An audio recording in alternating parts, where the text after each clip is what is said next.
You people need to wait your turn. This isn't the free clinic downtown where you belong. Nurse Patricia Wells snapped her fingers at the pregnant woman like summoning a dog. Her voice carried across St. Catherine's pristine maternity waiting room with practiced cruelty. Keisha Williams, 8 months pregnant and exhausted from teaching third graders all day, felt every eye in the room turn toward her. Patricia's gesture was deliberate, pointing to the plastic chairs in the corner while other patients sat in cushioned recliners. The nurse's smile never wavered as she delivered the humiliation. Professional, practiced, devastating. 17-year-old Zoe Jackson, volunteering at the reception desk, quietly angled her phone. Her TikTok live stream had been showing hospital tours. Now it captured something else entirely. Have you ever been judged so completely that people forgot you might be exactly who they need you to be? 3:47 p.m. 13 minutes until shift change. Patricia's eyes swept over Keisha's simple navy maternity dress and worn flats. The judgment was immediate and absolute. I need to see proof you can actually afford our services here. Keisha pulled out her insurance card with steady hands. Roosevelt Elementary's health plan was decent, but Patricia barely glanced at it. This doesn't look right. Patricia held the card at arm's length like it might contaminate her. I need additional income verification, pay stubs, bank statements. The other patients watched with uncomfortable fascination. A blonde woman in designer clothes whispered to her husband. An elderly man lowered his newspaper. The waiting room had become a theater, and Keisha was center stage. Ma'am, I have a 4 p.m. appointment for my prenatal checkup. Keisha's voice remained calm, teacher-trained to de-escalate tension. Dr. Martinez confirmed it yesterday.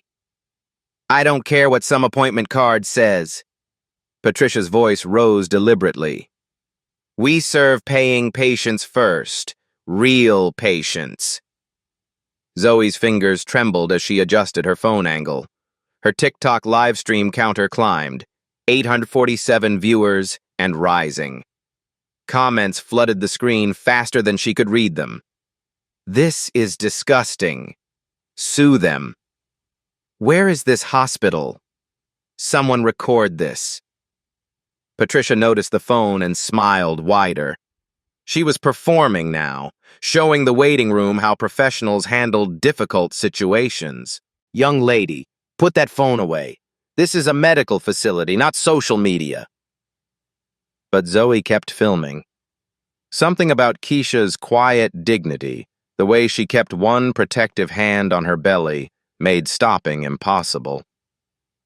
Keisha reached into her purse for her wallet, and Patricia's eyes caught something that should have made her pause. The wedding ring on Keisha's finger wasn't from a department store.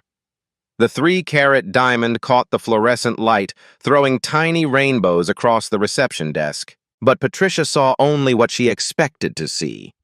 Another welfare queen trying to game the system. I'm calling security. Patricia reached for the phone with theatrical flair. We have a situation with an uncooperative patient who won't follow protocol. The digital appointment board glowed behind her. Williams, K. 4:00 p.m. Dr. Martinez, prenatal. 12 minutes and counting. Keisha pulled out her phone and began typing. Her thumbs moved quickly across the screen. Same thing happening again at St. Catherine's. They won't see me. Can you believe this? She sent the message and slipped the phone back into her purse. Patricia was too busy enjoying her power display to notice the expensive Hermes bag, or wonder why a woman supposedly too poor for medical care carried accessories worth more than most people's monthly salary. Ma'am, you need to understand something. Patricia leaned across the reception desk, her voice dripping with condescension. This is a private medical facility. We have standards to maintain. The word standards hung in the air like a slap. Keisha felt the familiar weight of being the only black face in a white space. The stares, the assumptions, the exhausting burden of representing her entire race through her behavior. She'd felt it in college lecture halls, at parent-teacher conferences, in grocery stores. Now, in a hospital where she should have felt safe. "I understand you have standards," Keisha replied quietly. "I'm just trying to take care of my baby." That's what they all say. Patricia's laugh was sharp. Free health care, government assistance, someone else paying the bills. A young mother near the window shifted uncomfortably, pulling her toddler closer. An older black woman, entering for her own appointment, paused at the reception desk, sensing the tension. Zoe's live stream had exploded. Her follower at Justice Now ATL had begun screen recording and cross-posting. The viewer count hit 2,100. Local Atlanta users started recognizing the hospital lobby. "That's St. Catherine's on Peachtree. I've been there. They're always like this. This nurse needs to be fired. Someone get this woman help." Patricia basked in what she perceived as support from the well-dressed patients around her. She was protecting their space, their comfort, their world from intrusion. "Security will be here in just a moment." She spoke loud enough for everyone to hear. "They'll help you find more appropriate care." The clock above the reception desk ticked toward 3:55 p.m. Hospital policy was clear. Appointment slots were released after a 10-minute delay. Patricia knew this. She was counting on it. Keisha's phone buzzed. She glanced at the screen and her expression softened slightly. A text from Ben. "On my way to pick you up. Don't let them upset you, baby. You and Hope are the most important things in the world." She typed back quickly.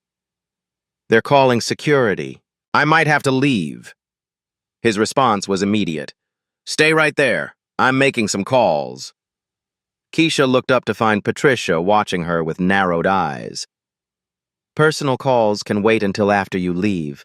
This is a medical facility." "I was texting my husband." "I'm sure you were." Patricia's tone suggested she thought otherwise. The security guard appeared at the reception desk. Tony Rodriguez had worked at St. Catherine's for 8 years, following protocols and keeping the peace. He was a good man caught in a bad situation, looking uncomfortable as Patricia pointed toward Keisha. "Tony, please escort this woman to the appropriate facility. She's confused about where she belongs." Keisha stood slowly, her hand supporting her lower back. 8 months pregnant and treated like a criminal for seeking medical care. The watching room held its collective breath. "Ma'am." Tony's voice was gentle but firm. "Maybe we can work this out. What seems to be the problem?" But Patricia was already savoring her victory. Another successful cleansing of the patient population. Another day of maintaining standards. She had no idea that in 7 minutes her entire world was about to collapse. 3:52 p.m. 8 minutes remaining until appointment forfeit. The sound of heels clicking against marble announced the arrival of charge nurse Rebecca Martinez. 15 years at St. Catherine's had taught her to read situations quickly. She saw Patricia's satisfied expression, Tony's uncomfortable posture, and the pregnant black woman standing like she was on trial. Rebecca's assessment was instant and wrong. "What seems to be the issue here?" Her voice carried the authority of management, the weight of hierarchy.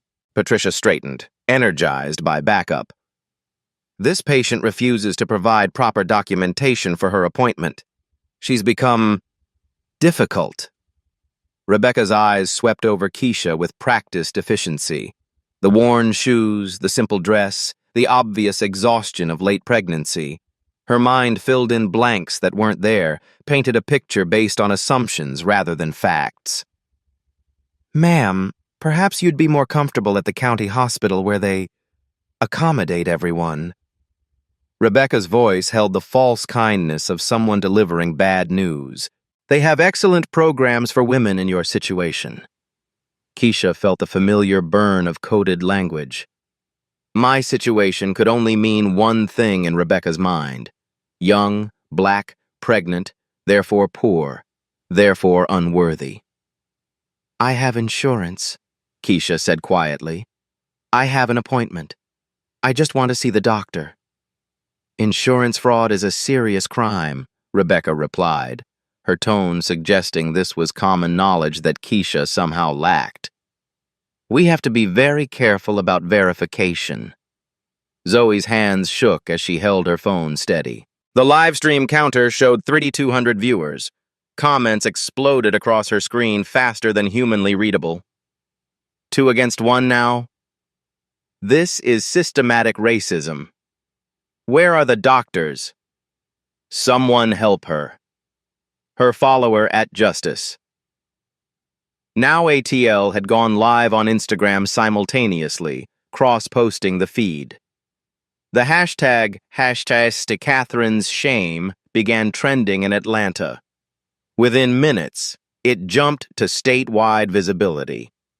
The hospital's social media mentions spiked 340% in 5 minutes.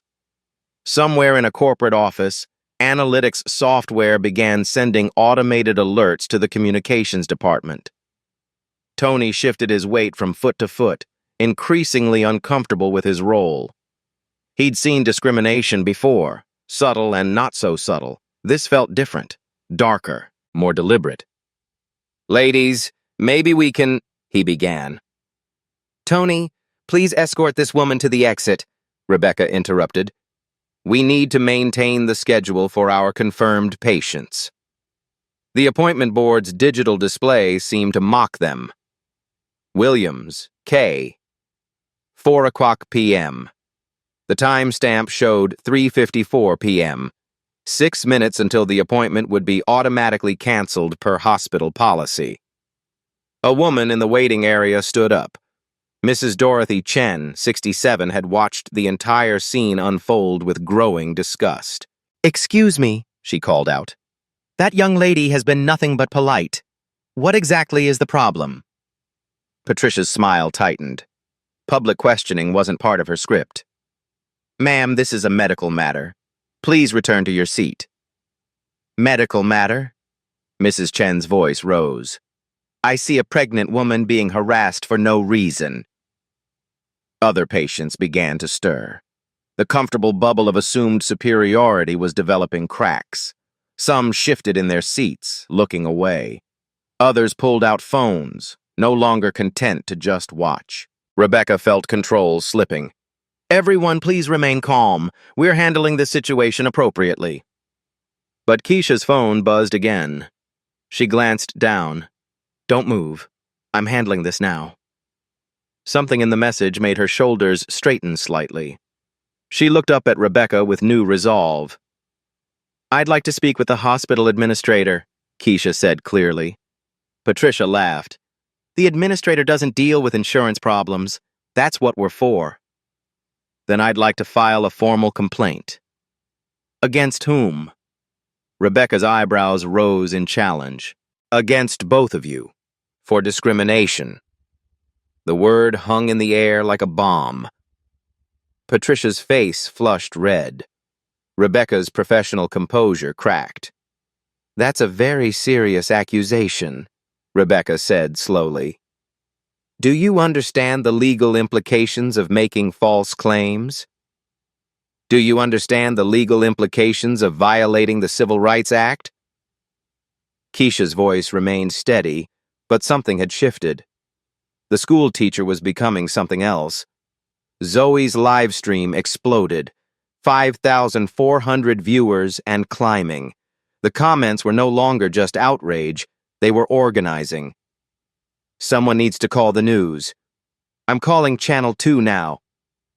Does anyone know a lawyer? This is going viral. 3:56 p.m., 4 minutes remaining. Patricia was losing her audience. The waiting room's attention had shifted from supportive to scrutinizing.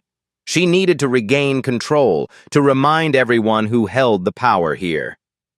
Security, she called to Tony, her voice sharp with authority. Remove this woman immediately. She's disturbing other patients. Tony looked around the room. Mrs. Chen was still standing, arms crossed in defiance. 3 other patients had phones out, clearly recording. A young father near the window was shaking his head in disgust. "I don't think she's the one disturbing people," Tony said quietly. Patricia's controls snapped. "Are you refusing to follow orders?" "I'm refusing to assault a pregnant woman who's done nothing wrong." The words echoed through the lobby. Even Rebecca looked surprised. Keisha felt something shift inside her chest. Not just the baby moving, but something deeper. A lifetime of swallowing indignities, of taking high roads that led nowhere, of being the good example who proved her worth through silence. Her phone rang. The caller ID made her close her eyes briefly. Ben. She looked at Patricia, at Rebecca, at Tony, who'd found his conscience, at Zoe still filming with determined hands, at Mrs. Chen standing in solidarity, at the room full of people who'd witnessed her humiliation. 3:58 p.m. 2 minutes until appointment cancellation. "Answer it," Patricia commanded. "Tell whoever it is that you're leaving." Keisha's finger hovered over the green button. In her teaching career, she'd learned that sometimes the most powerful lessons came from unexpected moments. Sometimes you had to let students discover truth for themselves. She answered the phone. "Honey?" Her voice was tired but steady. "They're doing it again." "Yes, St. Catherine's." Patricia rolled her eyes theatrically for the audience. Another sob story, another excuse, another attempt to manipulate the system. "Put me on speaker, baby," came a deep male voice through the phone. "Let me handle this." Keisha hesitated. In 4 years of marriage, she'd never used Ben's position to fight her battles. She'd insisted on being treated as herself, not as an extension of his success. But she was exhausted. 8 months pregnant, treated like a criminal, surrounded by people who saw her as less than human. The baby kicked hard against her ribs, as if sensing her mother's stress. "Okay," she whispered, and touched the speaker button. The room fell silent. Even Patricia stopped her performance, curious despite herself. The voice that emerged from the small phone speaker was calm, controlled, and absolutely commanding. "This is Dr. Benjamin Washington. Put whoever's in charge on this phone immediately." Rebecca and Patricia exchanged glances. The name meant nothing to them. Patricia leaned toward the phone with a smirk. "We don't take orders from—" "I am the CEO and chairman of Metropolitan Healthcare Empire," the voice continued, cutting through her words like a scalpel. "I own this hospital and 51 others." The silence that followed was absolute, and in that silence, Patricia Wells realized she had just made the biggest mistake of her life. The words hung in the air like a death sentence. "I own this hospital and 51 others." Patricia's face drained of color so quickly that Mrs. Chen thought she might faint. The smug confidence that had carried her through 15 years of maintaining standards crumbled in real time. Rebecca's fingers flew to her computer keyboard, desperately typing Benjamin Washington Metropolitan Healthcare into the search bar. The results loaded with devastating clarity. Forbes profile: Dr. Benjamin Washington, 36, CEO and Chairman, Metropolitan Healthcare Empire. Net worth, $3.2 billion. A photograph filled her screen. A handsome black man in an expensive suit, standing in front of a wall of medical degrees. Harvard Medical School, Harvard Business School. The caption read, "From Detroit poverty to healthcare empire, the Benjamin Washington story." "Oh, God," Rebecca whispered, her professional composure disintegrating. "Oh, no. Oh, no, no, no." Tony stepped closer to Keisha, his entire demeanor shifting from reluctant enforcer to protective guardian. He recognized power when he heard it, and this voice carried the weight of absolute authority. Patricia still couldn't process what was happening. Her mind rejected the possibility that this simply dressed woman could be connected to anyone important, let alone someone who owned the hospital. "We don't take orders from your—" she began again, her racism so deeply ingrained that even impending disaster couldn't stop it. "Nurse Wells." The voice from the phone cut through her words like ice. "Patricia Marie Wells, employee ID 4471. 15 years of employment. Current salary $67,000 annually." Patricia's mouth fell open. Rebecca's search had pulled up the hospital's employee directory, and Dr. Washington clearly had access to systems she'd never imagined. "How do you—" Patricia stammered.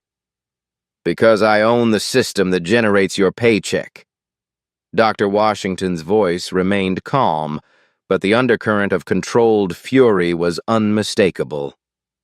"Because I personally reviewed the discrimination complaints filed against you in 2019, 2021, and 2023.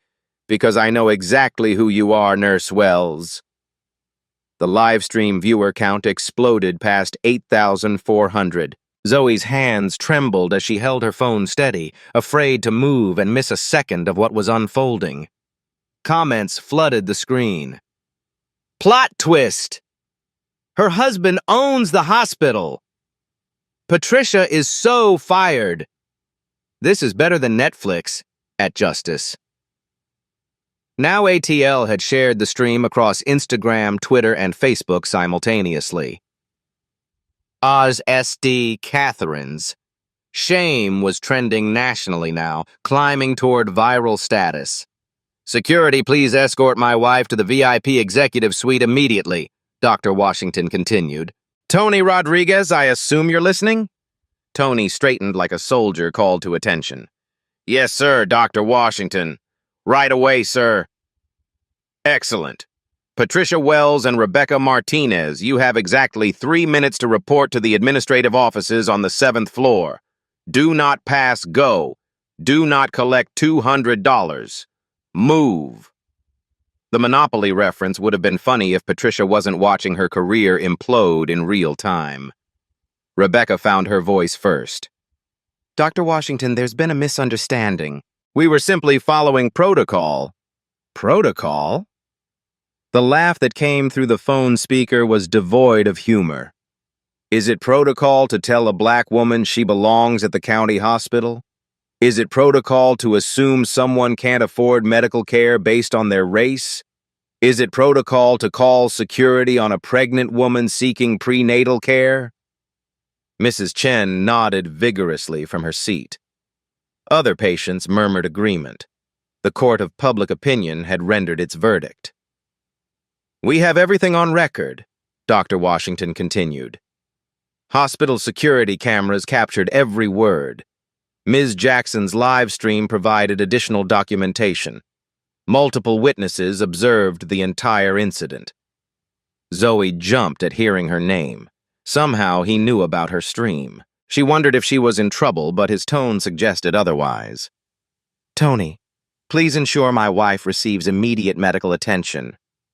Get Dr. Martinez, the good Dr. Martinez, not the charge nurse who shares his name, and have him conduct a complete prenatal examination." "Already on it, sir," Tony replied, gently offering Keisha his arm for support. As they walked toward the elevator, Keisha felt the weight of every eye in the room. But this time, the stairs weren't filled with judgment. They were filled with awe, vindication, and more than a little fear of what was coming next. Patricia finally found her voice. "This is impossible. She's... "She's what, Nurse Wells?" Dr. Washington's voice could have frozen lava. "Please, finish that sentence. Tell everyone what my wife is, in your professional medical opinion." Patricia's mouth opened and closed like a fish gasping for air. Rebecca tried damage control. "Dr. Washington, we had no way of knowing—" "Knowing what? That she was married to me? That she deserved basic human dignity? That health care is a right, not a privilege based on appearance?" The elevator doors opened with a soft ding. Tony guided Keisha inside, his protective stance making it clear that anyone who wanted to continue harassing her would have to go through him first. "Dr. Washington," Keisha spoke for the first time since answering the phone. "I'm okay. The baby's okay. Don't do anything you'll regret." The tenderness in his voice transformed instantly. "Baby, I will never regret protecting you and Hope. Never." The elevator doors closed, carrying Keisha away from the scene of her humiliation toward the medical care she'd sought from the beginning. In the lobby, Patricia and Rebecca stood frozen like statues of their former selves. 2 minutes and 30 seconds, Dr. Washington announced through the phone's speaker. "I suggest you start walking." The remaining patients watched in fascination as the two women who'd held absolute power 5 minutes ago stumbled toward the elevator like condemned prisoners walking to their execution. Mrs. Chen approached Zoe, who was still live streaming with shaking hands. "Young lady, are you getting all of this?" "Yes, ma'am," Zoe whispered. 9,200 viewers and counting. "Good. This is what justice looks like. Make sure the world sees it." Dr. Washington's voice continued from the abandoned phone on the reception desk. "For everyone still in the waiting room, please accept my sincere apologies. This behavior does not represent the values of Metropolitan Healthcare Empire. It does not represent the values of St. Catherine's Medical Center. And it sure as hell doesn't represent my values." An elderly man near the magazine rack started clapping slowly. Others joined in until the entire waiting room erupted in applause. "Ms. Jackson, Doctor," Washington called out, somehow knowing Zoe could hear him. "Thank you for documenting this incident. Real journalism is about bearing witness to truth, regardless of the platform." Zoe beamed with pride, her live stream becoming the most important reporting of her young life. "Everyone else, please know that changes are coming immediately.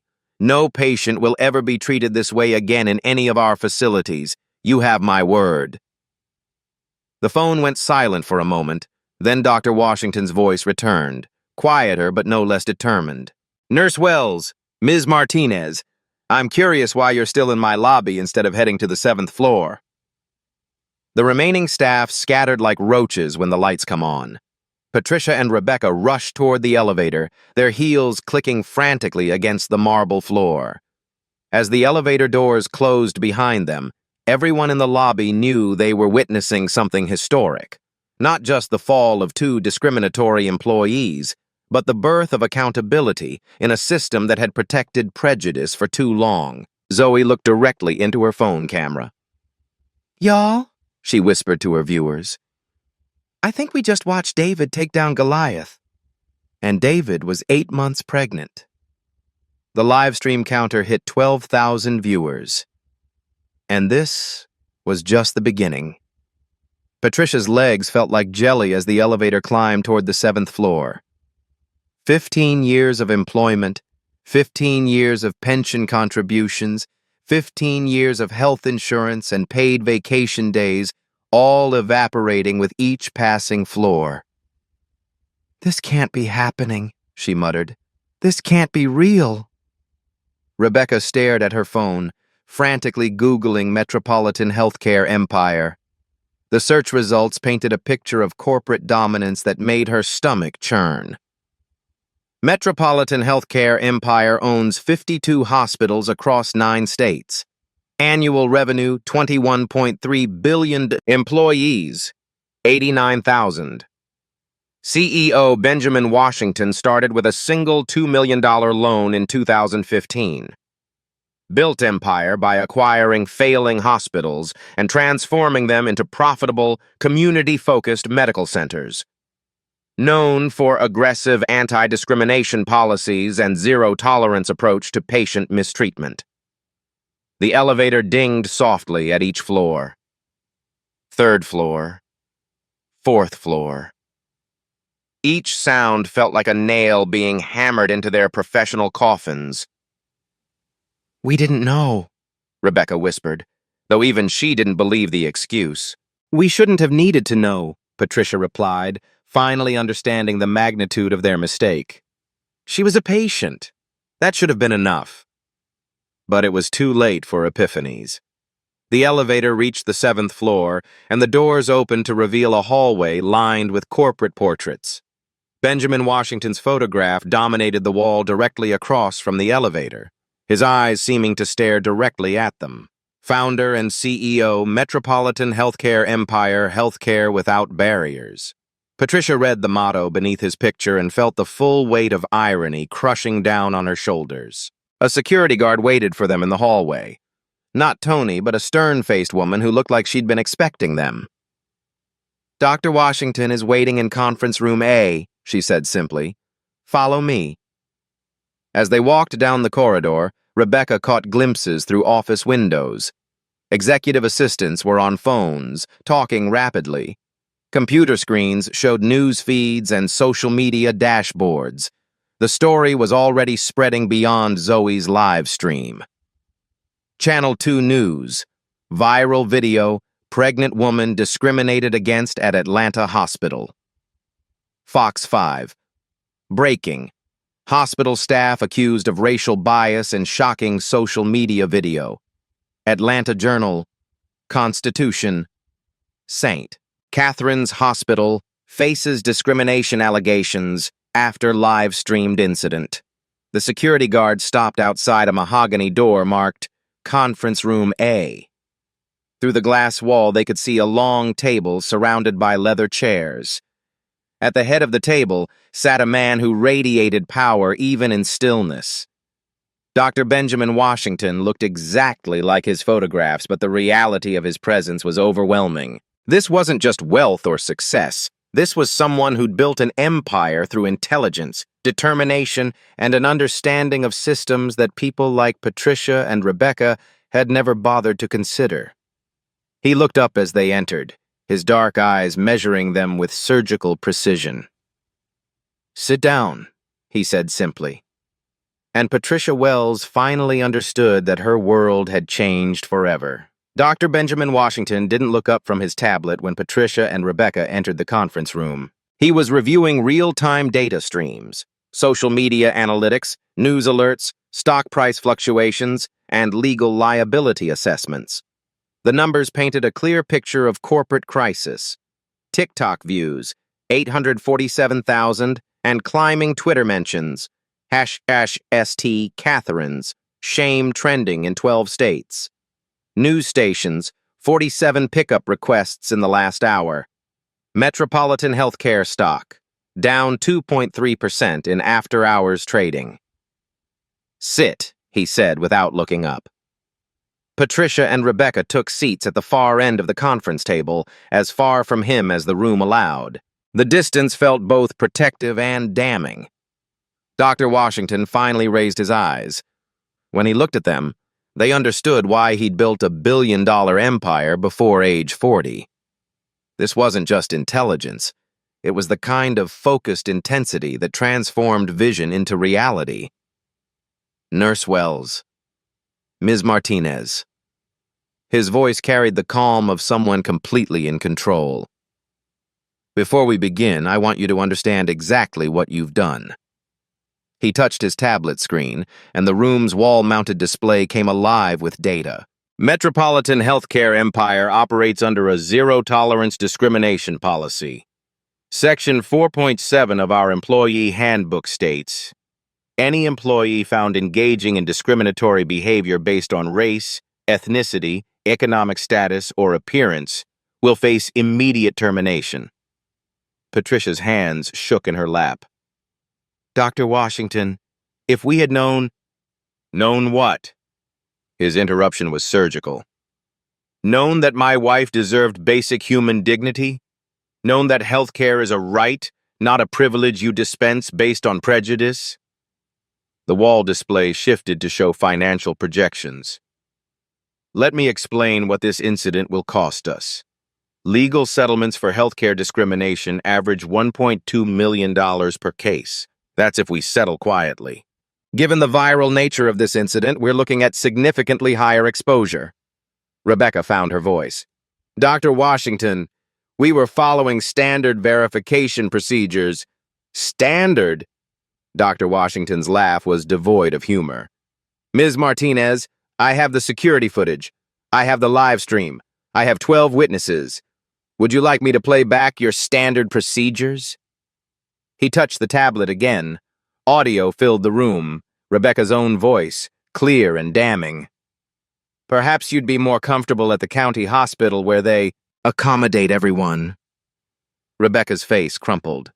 Hearing her own words played back stripped away any possibility of denial or reinterpretation. Patricia Wells, Dr. Washington continued, your performance was even more spectacular. Shall we review your greatest hits? Patricia's voice echoed through the conference room speakers. You people need to wait your turn. This isn't the free clinic downtown where you belong. The silence that followed was suffocating. 15 years of employment, Nurse Wells. 15 years of complaints that were minimized, overlooked, or buried in bureaucracy. Do you know why? Patricia couldn't speak. Because people like you were protected by people like Ms. Martinez, who were protected by administrators who preferred convenience over justice. That protection ends today. Dr. Washington stood and walked to the window overlooking the hospital's main entrance. News vans were already arriving. Channel 2, Fox 5, CNN affiliate trucks positioning themselves for live broadcasts. Here's what's going to happen, he continued, his back still turned to them. Nurse Wells, you're terminated immediately. Security will escort you out. Your final paycheck will include 2 weeks' severance. More than you deserve, but less than you'll need. Patricia's sob was audible, but Dr. Washington continued without pause. Ms. Martinez, you're demoted to entry-level nursing. Your salary drops from $89,000 to $31,000 annually. You'll complete 200 hours of cultural competency training, perform 100 hours of community service, and write a public apology to be published in the Atlanta Journal-Constitution. Dr. Washington, please, Rebecca began. I'm not finished. His voice carried the weight of absolute authority. Both of you are permanently barred from supervisory positions at any metropolitan healthcare facility. Those are your choices. Accept them, or face civil rights lawsuits that will destroy your careers entirely. He turned back to face them, and they saw something in his expression that made resistance impossible. This wasn't just anger. It was the focused determination of someone who'd built an empire by refusing to accept injustice. You have 60 seconds to decide. Patricia's career flashed before her eyes. 15 years of pension contributions, health insurance for her family, the respect that came with her position, all of it evaporating because she couldn't see a pregnant black woman as deserving of basic dignity. I accept, she whispered. Rebecca's calculation was different, but her conclusion identical. Fighting would mean lawyers, depositions, public testimony about her discrimination. The viral video would follow her forever. Better to take the demotion and hope for eventual redemption. I accept, she said quietly. Dr. Washington nodded and touched his tablet. Legal Department, execute termination paperwork for Patricia Wells, employee ID 4471. Process demotion for Rebecca Martinez, employee ID 3892. Both effective immediately. He looked up at them again. Security will escort you out. Nurse Wells, you have 15 minutes to clean out your locker. Ms. Martinez, report to HR tomorrow morning at 7 a.m. for reassignment and training schedule. Patricia stood on unsteady legs. 15 years of employment ending in 15 minutes of humiliation. Dr. Washington, she said, her voice barely audible. I'm sorry. He studied her for a long moment. No, Nurse Wells, you're not sorry. You're caught. There's a difference. The conference room door opened, and 2 security guards entered. Not Tony. He was busy ensuring Keisha received proper medical care, but professional escorts who'd handled this type of situation before. Gentlemen, please assist these former employees with the exit process. As Patricia and Rebecca were led away, Dr. Washington returned to his tablet. The crisis management was just beginning. His phone buzzed with a text from Keisha. "Baby and I are fine. Dr. Martinez says everything looks perfect. Don't be too hard on them." He smiled for the first time in an hour. Even after experiencing discrimination, his wife's first instinct was compassion. It was one of the many reasons he'd fallen in love with her, and one of the many reasons he'd fight anyone who tried to dim her light. He typed back, "Already handled. Justice doesn't require cruelty, but it does require consequences." Another message appeared from his chief communications officer. "CNN wants a statement. Local news setting up for 6 p.m. broadcast. How do you want to handle media?" Dr. Washington looked out the window at the growing crowd of news trucks. This incident would define how metropolitan healthcare was perceived for years to come. More importantly, it would send a message to every other healthcare facility about the cost of discrimination. He typed his response. "Schedule press conference for 5 p.m. Main lobby. I'll address this personally." One more message came in, this one from an unexpected source. Zoe Jackson had somehow found his direct number. "Dr. Washington, this is Zoe who did the live stream. Thank you for protecting Mrs. Williams. You're a real one." The teenager's message made him laugh out loud. A real one. High praise from the generation that would inherit the world he was trying to build. He walked to the conference room's glass wall and looked down at the lobby. Normal operations had resumed, but he could see the subtle changes. Staff members were more attentive, more respectful. Word had spread quickly through the hospital's informal network. Discrimination had consequences now. Real consequences. Immediate consequences. His tablet chimed with a final notification. Metropolitan Healthcare stock had recovered and was now trading up 1.7%. Investors understood that ethical leadership was good business. Dr. Benjamin Washington had spent his career proving that doing the right thing and doing profitable things weren't mutually exclusive. Today's events would become a case study in both business schools and medical ethics courses. But more importantly, his wife and unborn daughter would never again be treated as less than human in any facility he controlled. And that was worth every dollar it cost. 500 in St. Catherine's Hospital main lobby. The press conference podium stood where Patricia Wells had humiliated Keisha Williams 2 hours earlier. Benjamin Washington approached the microphones with the measured pace of someone who understood that words spoken here would echo across the healthcare industry. Cameras from 7 news stations tracked his movement. Zoe Jackson live-streamed from the side, her viewer count now exceeding 127,000. The story had transcended social media to become national news. "Good evening," Dr. Washington began, his voice carrying the authority that had built a billion-dollar empire. "I'm Dr. Benjamin Washington, CEO of Metropolitan Healthcare Empire. I'm here to address the discrimination incident that occurred in this lobby earlier today." He paused, letting the weight of the moment settle. "First, to my wife Keisha and every patient who witnessed today's events, you deserve better. You received an apology through actions, not just words." Behind him, a presentation screen displayed the new initiatives already implemented in the 2 hours since the incident. The Washington Protocol, effective immediately. Zero-tolerance discrimination policy. AI monitoring of patient interactions. Anonymous bias reporting system. Monthly dignity audits by third-party evaluators.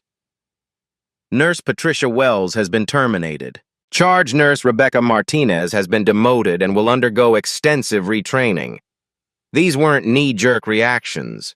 They were the inevitable consequences of choices that violated our core values. A reporter from Channel 2 raised her hand. Dr. Washington, critics might say you're overreacting to protect your wife. How do you respond? His answer was immediate and precise. If protecting any patient from discrimination is overreacting, then I'll overreact every single time. This wasn't about my wife being my wife. This was about a pregnant woman being denied basic human dignity. The hospital's financial controller had run the numbers during the press conference prep. The reforms would cost $47 million across all metropolitan healthcare facilities. Dr. Washington had approved the expenditure without hesitation. Effective tomorrow morning, every metropolitan healthcare employee will begin mandatory bias training. We're implementing AI systems that monitor patient interactions for discriminatory language. We're establishing a $15 million justice fund to support healthcare discrimination victims nationwide. Mrs. Dorothy Chen, who had witnessed the original incident, stood in the lobby crowd. She nodded approvingly as Dr. Washington outlined each reform. This was how institutional change happened, not through gradual adjustments, but through decisive leadership that made discrimination economically and professionally unsustainable. Some will ask if these measures are extreme, Dr. Washington continued. I would argue that what's extreme is tolerating behavior that treats human beings as less worthy of care based on their appearance. Zoe's live stream comments exploded with support. This is leadership. Every hospital should do this. Real change happening in real time. The presentation screen shifted to show measurable outcomes from the afternoon's events. Immediate results. Patricia Wells, terminated. Nursing license under review. Rebecca Martinez, demoted. $58,000 annual salary reduction. Tony Rodriguez, promoted to head of patient advocacy, hospital-wide staff meeting, scheduled for 6 a.m. tomorrow. Tony Rodriguez, the security officer who refused to remove my wife when he realized the request was discriminatory, has been promoted. Sometimes courage means knowing when not to follow orders.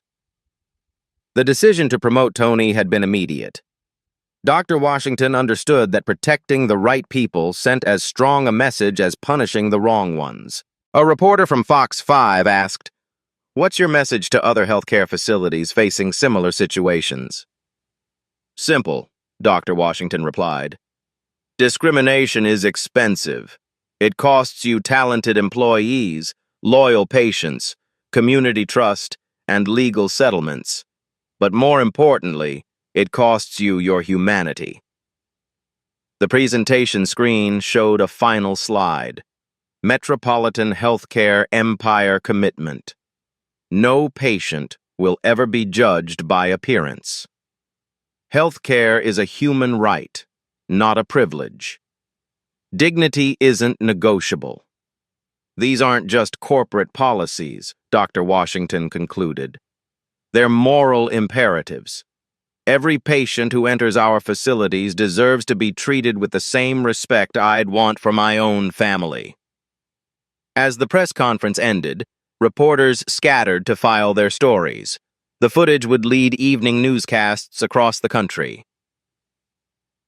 Est Catherine's. Shame was trending nationally, but the narrative had shifted from outrage to accountability. In the VIP suite upstairs, Keisha watched the press conference on her tablet. Her prenatal examination had confirmed that both she and baby Hope were healthy. Dr. Martinez, the obstetrician, not the demoted charge nurse, had provided exceptional care, apologizing repeatedly for his colleague's behavior. She texted Ben, "Watching your press conference, I'm proud of you. Hope's kicking like she approves, too." His response came immediately. "Change starts here. Our daughter will never experience what you experienced today." By 6 p.m., the story had been picked up by CNN, MSNBC, and major newspapers nationwide. Medical schools began incorporating the incident into their ethics curricula. Other hospital chains announced similar bias prevention initiatives. Patricia Wells cleaned out her locker under security escort, her 15-year career reduced to a cardboard box of personal items. Rebecca Martinez completed her first day of bias training, facing 199 more hours of education about the dignity she'd failed to recognize. But the most important outcome wasn't punitive, it was preventive. The Washington Protocol would protect thousands of future patients from experiencing what Keisha had endured. Real change, implemented immediately, with consequences that would echo across the entire healthcare industry.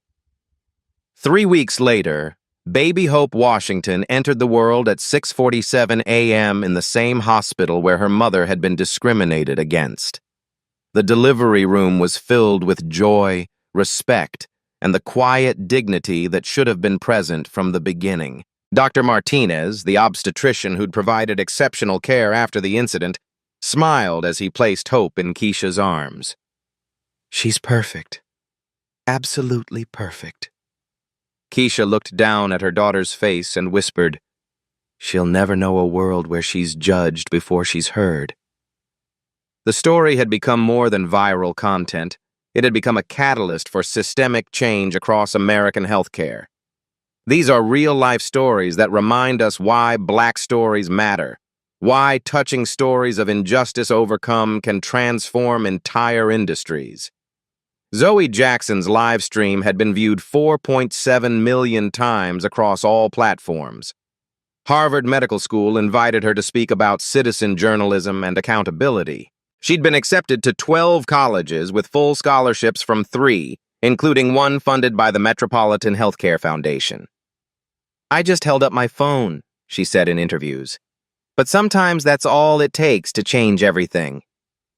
Patricia Wells had been forced to relocate to another state after her story became national news. Her nursing license was permanently revoked.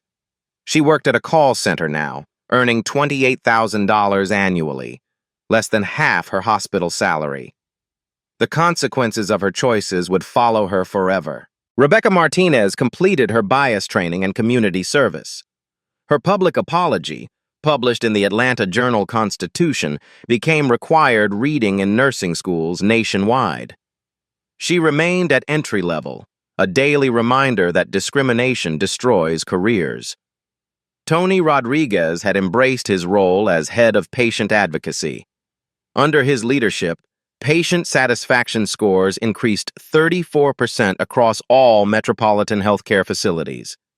He understood that real security meant protecting people's dignity, not enforcing prejudice. The Washington Protocol had been adopted by 847 hospitals nationwide. Healthcare discrimination complaints dropped 67% in participating facilities. Life stories like Keisha's were becoming rarer, not because they weren't happening, but because systems now existed to prevent them. Dr. Benjamin Washington received the NAACP Humanitarian Award for Healthcare Equity. During his acceptance speech, he said, "True power isn't about building wealth. It's about using that wealth to protect people who can't protect themselves." But the most meaningful recognition came from unexpected sources. Medical students wrote dissertations about the incident.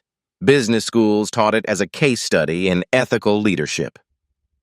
A documentary crew followed the family for a year, creating an HBO film about systemic change in healthcare. Keisha returned to Roosevelt Elementary as a different person. Her students noticed the change. She carried herself with quiet confidence, knowing that courage could emerge in moments when it mattered most. She established a program teaching children about dignity, respect, and standing up for others. Mrs. Williams, one of her third graders, asked, "Why did those people treat you mean?" "Because they forgot that every person deserves kindness," she replied. But the important thing is that we helped them remember. The real victory wasn't revenge or money. It was the knowledge that Hope Washington would grow up in a world slightly more just than the one her mother had inherited. These touching stories of quiet strength overcoming institutional prejudice prove that change is possible when ordinary people refuse to accept extraordinary injustice. Your voice matters. Have you witnessed discrimination in healthcare? Share your story in the comments below. Every experience helps create change. Subscribe to Black Voices Uncut for more real-life stories where justice overcomes prejudice and everyday heroes transform systems. Hit that notification bell because these Black stories of resilience and reform need to reach everyone. Share this video. Let the world know that dignity isn't negotiable, and that sometimes the most powerful weapon against injustice is simply refusing to be silent.